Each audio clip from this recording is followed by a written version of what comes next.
In this video I'm going to show you how to change font and color of clock on your lock screen. That is quite simple and easy to do, so let's begin.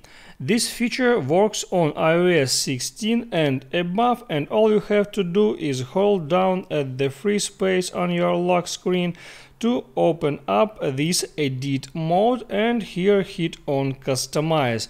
So now you can customize your screen. All that elements can be customized, and if we work now with clock, all you have to do is click on clock. It opens up that settings.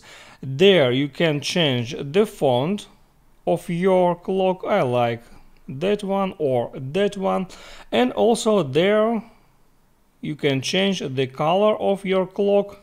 You can simply change it by hitting on that circles. If you need more options, more color options, you have to hit on that the very right circle to bring up that options, and there you can customize your color in much more different ways. And now when you are done with that, you can close this, hit on that free space, and there hit on done and hit on set as wallpaper pair. And basically that's it. Don't forget to hit the like button and subscribe to my channel.